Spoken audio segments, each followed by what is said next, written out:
on whether Ruto will subdue to Raila's handshake request. Ruth Sarmoi, NTV. Away from politics, Interior Cabinet Secretary Kindiki has dispelled claims that the ongoing operation in 6 areas gazetted as disturbed by the government in February is not making headway, as more deaths were reported in the county of Elgeyo Marakwet. Kindiki says the government will give direction on phase 2 of the operation tomorrow. NTV's Melita Oletenges has details.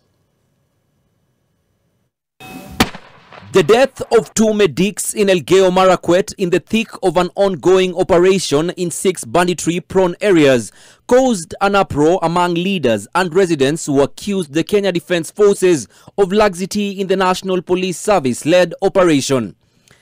Some leaders calling on the president to allow a fully-fledged Kenya Defence Forces operation to flush out bandits. The KDF officers are just like flower girls in the Fale.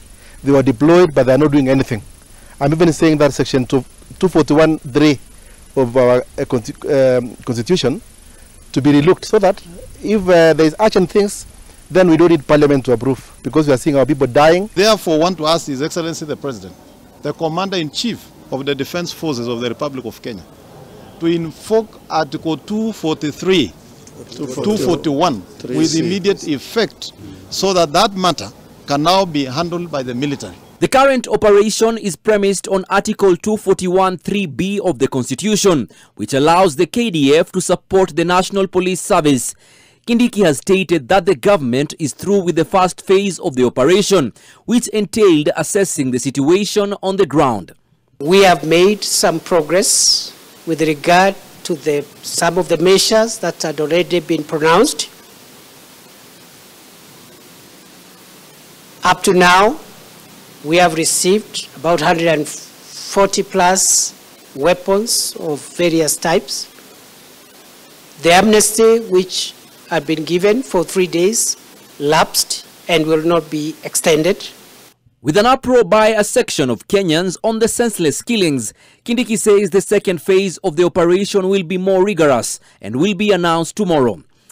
Tomorrow, we will be announcing new measures in the affected areas. Which new measures will entail phase 2 of this operation.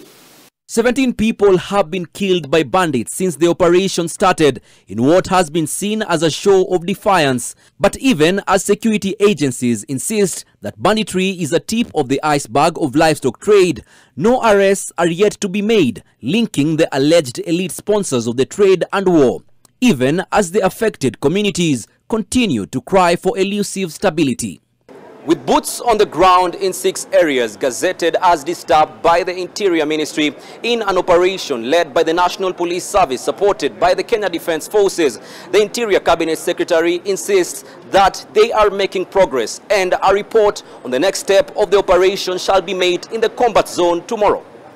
Melita Oletenges, NTV from Harambee House, Nairobi County.